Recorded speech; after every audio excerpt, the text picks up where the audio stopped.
If you grew up manipulated to reject one of your parents, you already know that the story doesn't end when you turn 18.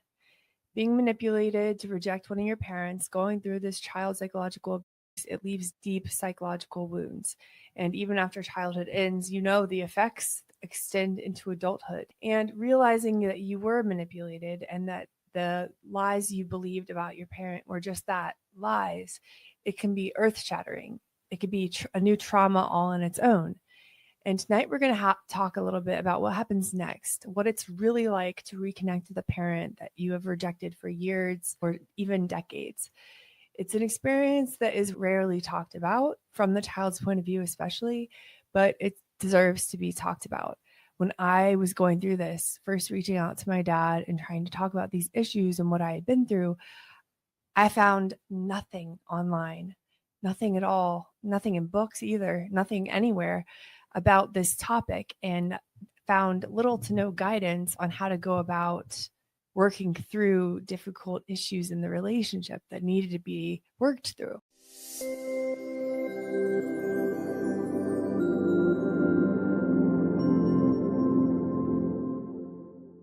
Now, this is particular to child psychological abuse regarding manipulation and being manipulated to reject a parent. This is not discussing what it's like to reconnect with a parent after years of estrangement. That would be justified disconnection. I think the first thing I want to get into is the reality of reunification as an adult child. You have an expectation and then you have reality, and the two are not always in sync, especially not when you reach out to your parent that you rejected for so long. Now, people in this situation, you've woken up to the fact that you've been living in your parents' delusion for so long, that you've believed lies, horror stories, false allegations about one of your parents, which has led you to reject them for so long. And heck, now you don't know what to do. You might be scared to reach out to that parent. You might be afraid that they will continue to reject you, or you might even be questioning, could they be a good person? Who are they at all? You might even have a secret little fantasy, if you're being really honest with yourself, of a perfect emotional reunion that will instantly heal the past. And some people I've interviewed, they did have this emotional, special, perfect moment with their parent. They did a breakthrough moment, a meaningful conversation. And actually, I did have that experience too. I had one meaningful night with my dad, a moment I'll never forget, a night I'll never forget, a night I never saw coming, but one of my best moments of my life. I have a video about that too, but that is not everyone's story. More often than not, it seems like that's not most people's story, actually. The reality is that when you make that phone call and you sit down, you talk with that parent that you've rejected, more often than not, it seems like that's an awkward, painful conversation. It's very often far from what you imagine it will be like. It might even feel like meeting a stranger, or it might be really disconcerting because your parent doesn't look or act like the parent you remember them being, especially if you haven't seen them for years and years and years on end. I remember one lady I interviewed said that she hardly recognized her dad at all because I believe it had been 20 years since she'd seen him. And it was almost like meeting a completely different person. It was really a really disconnected feeling. So if you have been through this, please remain open-minded with this.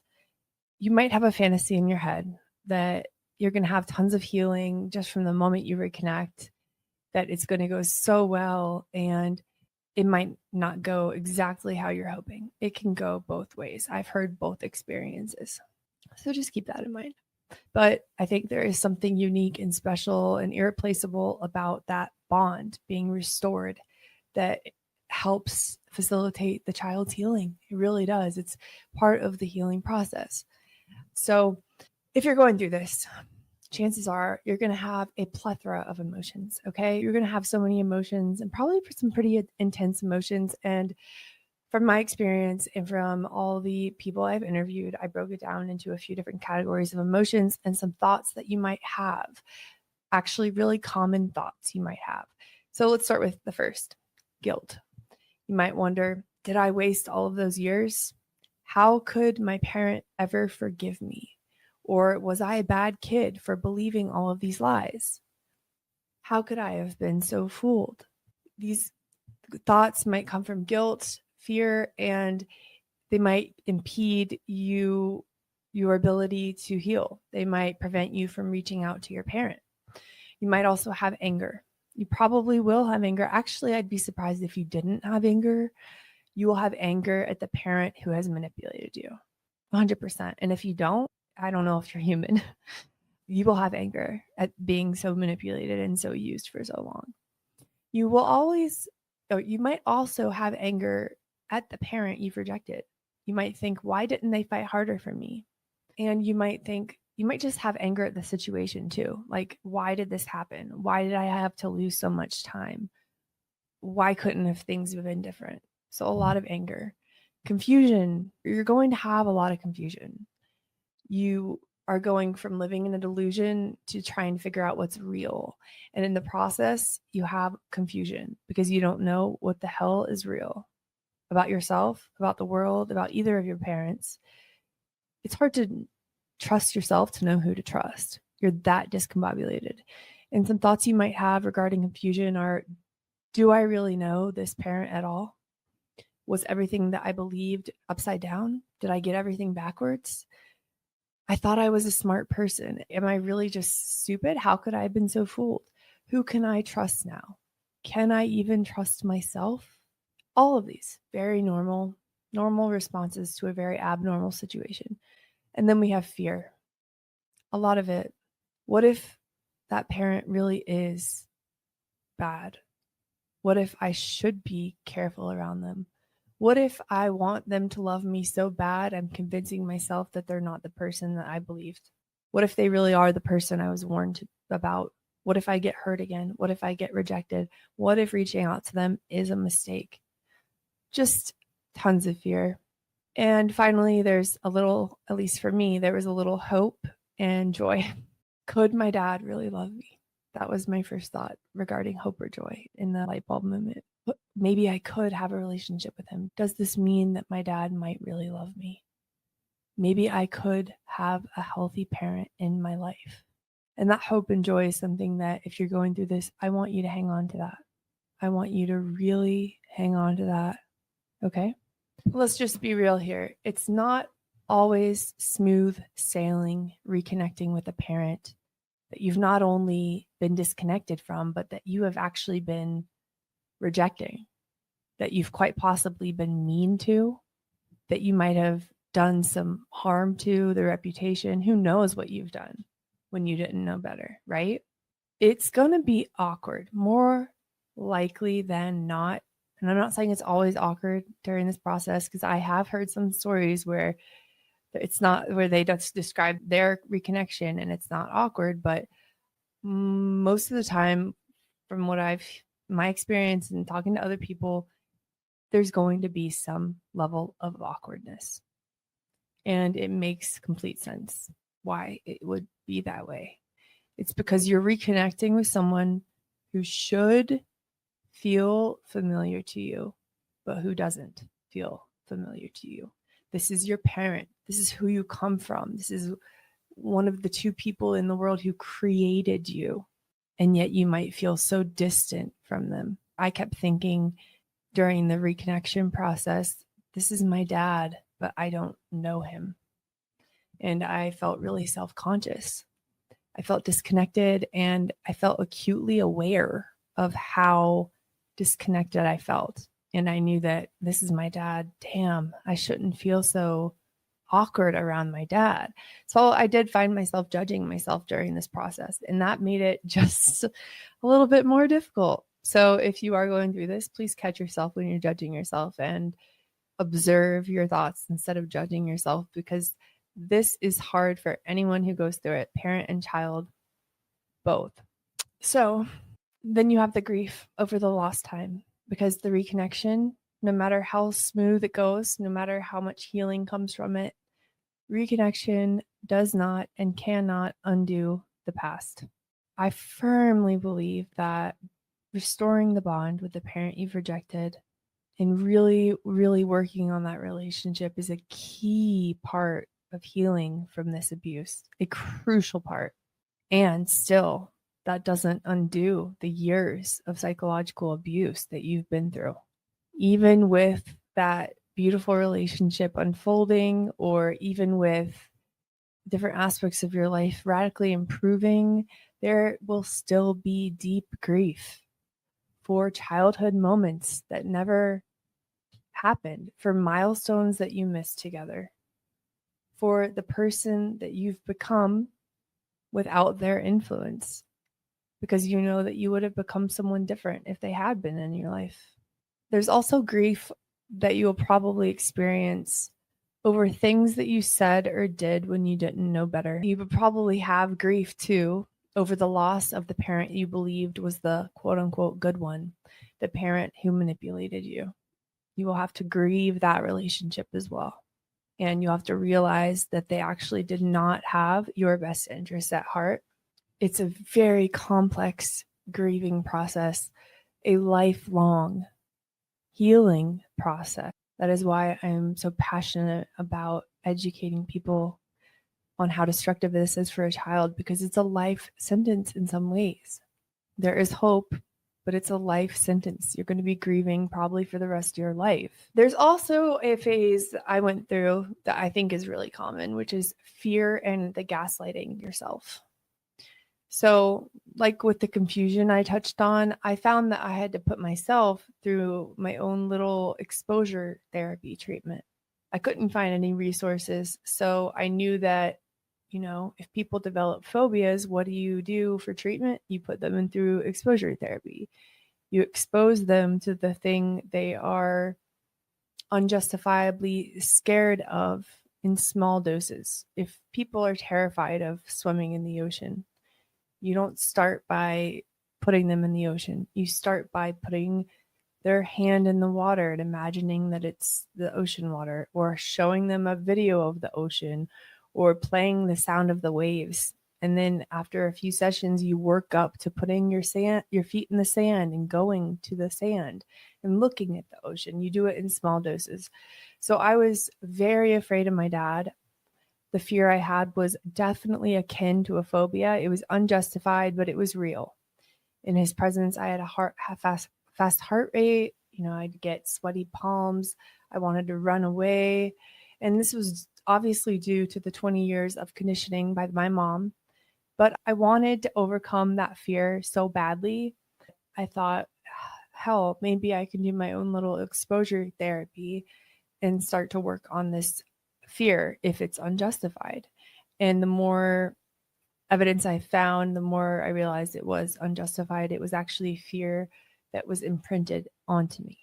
And so I knew that I had to overcome that fear if I were ever going to actually come from a neutral state and be able to figure out who my dad really is. So it was an exercise of mind over matter. And for months, I had to challenge myself to call him. At first, I had to challenge myself to even call or text him.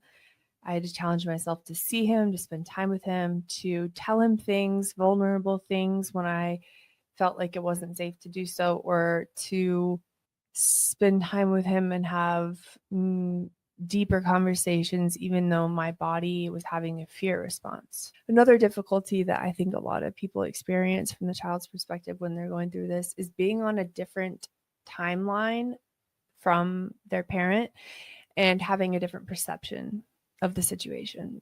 Let me explain what I mean here. And if you've been through this, please let me know if this was relevant to you, if you can relate to this, because this is my biggest hurdle throughout the whole 3 years now of reconnection. Number one, let's talk about having different perceptions of the situation.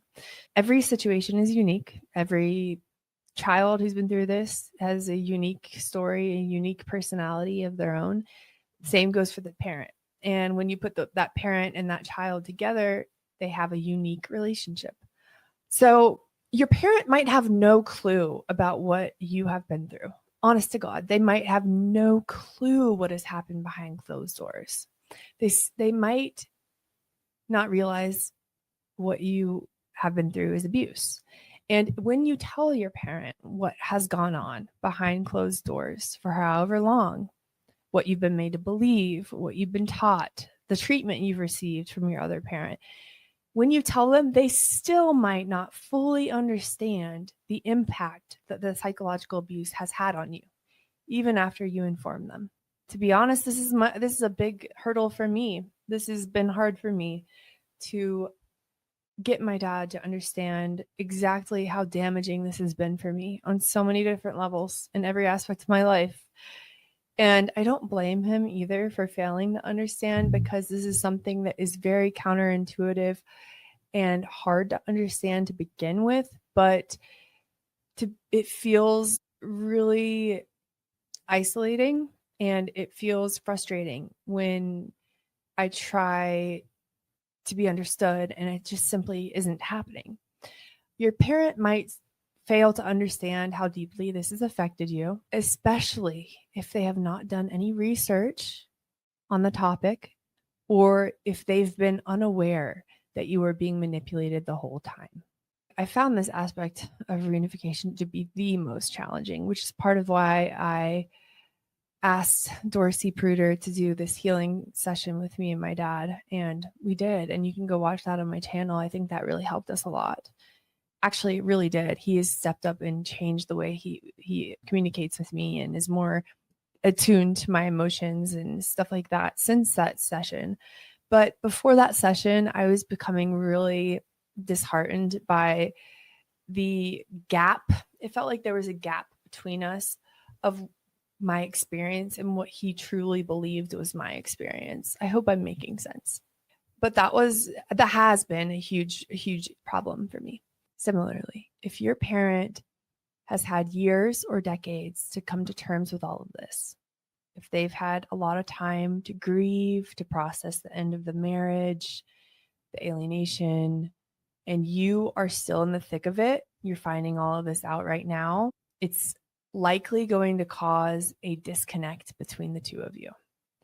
I've also encountered this with my relationship with my dad. So your parent might be encouraging you to focus on the future, for instance, while you are still living traumatized in the present. For instance, my dad has had 20 years to grieve all of this. He's had 20 years to accept our relationship is never going to be what he wanted it to be. And he reached that level of acceptance. He had already found a new life. Of course, it had been 20 years. And then I realized the truth, and oh my God, I'm in the middle of the trauma. Everything's upside down. I'm having all of these intense emotions. And he's like 20 years in the future. So we were in completely different timelines and still somewhat are. And while I found him often encouraging me to focus on the future with good intentions, I will add, I started to become frustrated and angry with that parent for failing to meet me where I've been at on my healing journey. It's impossible to just focus on the future and forget that everything happened. You have to process it and move through it. And that's what they did 20 years ago. And I think it's easy to, when you've had time, I think it's easier to forget what it was like 20 years ago for them going through the end of the marriage. So if you've been through this, there's a chance that your parent might not understand exactly the intensity of the trauma you are living through. And it doesn't mean they're unsympathetic. It doesn't mean they don't love you. It just means you're coming from two completely different timelines. They're likely on a completely different stage of the healing process and the grieving process. And the shock waves that you're experiencing might even be triggering to your parent, because it's likely going to bring up some shame and guilt on their part to realize just how badly you've been treated if they didn't know the details. They also might be unsure how to help you navigate the betrayal trauma, the grief, the shockwaves of the abuse, all of it. They might feel at a loss. They might not know how to support you. So these misunderstandings and misconceptions are very tricky in this specific family dynamic and this reconnection process. So what has helped me mentally and emotionally? I've given myself permission to move at my own pace. At first, I was really judgmental about myself. I was told early on by my therapist, healing isn't linear, and I knew that. But every time that I would go back down on a downfall, I would judge myself. I thought like I just wanted to heal. I wanted to speed up the healing process. I've always just wanted to speed up the healing process. And I realized I need to slow down. There's a timeline. I can't push against the timeline. I have to feel it to get through it. And if you're experiencing anything like that, please know that like just slowing down, just allowing yourself to feel every emotion fully, it's going to be okay. If your parent is overwhelming you with messages or wanting to see you and spend time with you and you're not ready yet, it's okay to respectfully let them know that you're not ready yet. Maybe one day soon, I hope that I'm ready. I'm just not ready for that yet. It's okay to say that. It's okay to set boundaries, even with the parent you've rejected. You're not rejecting them all over again. It's different. You're setting boundaries and you're going at your own pace. The important part is to let yourself go at your own pace. It's important because you're taking control of your life now. For far too long, someone else has been running the show, running your life. And it's time to take the power back. It's your life. It's your timeline. And you're allowed to heal at your own pace. It's so personal. Healing looks different for everyone, and that includes the process of rebuilding your relationship with the parent that you've rejected. That's going to look different for everyone. I have to add this part. I wish I didn't, but I have to. Not all parents are safe, stable, or willing to meet you halfway, to see where you're coming from, to work through these issues. Most parents, I will say, most parents that have been rejected, that you've been manipulated to reject, most of them will welcome their children back into their lives with overwhelming gratitude and open arms. Most of them will. But there are a few I've seen who are just so stuck in the trauma still. And they've let themselves get so angry and resentful, who haven't worked through their own healing, who unfortunately might be unable to respond to you in a way that's helpful for you. Please don't let that scare you from reaching out to the parent you've rejected, because I promise most often they will welcome you back with open arms. But I would be lying to say that that's always the case. There is that there once in a while exception.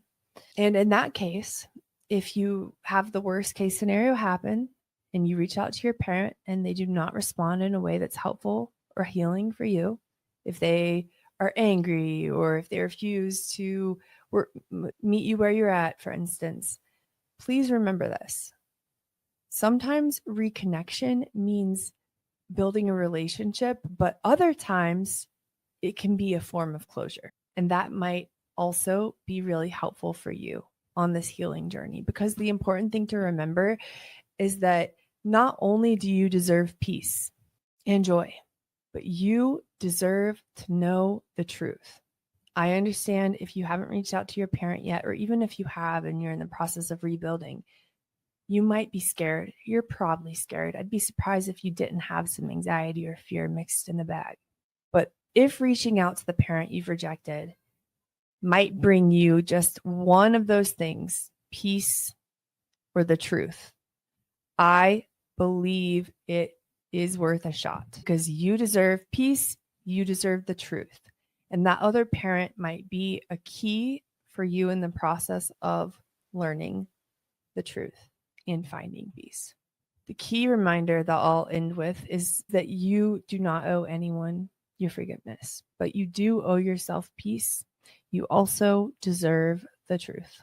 So If the reconnection process with your parent feels complicated, disappointing, awkward, or confusing, welcome. Welcome to the process. That is to be expected. That is so normal. You're not alone. And maybe you felt alone. If you've managed to find this video, please know you're not alone. It's just that most people don't talk about this stuff. It's really difficult to work through this complex stuff, especially because it involves our family. But a lot of us have gone through it. Almost no one talks about it. And that's why I'm doing this. That's why this space matters.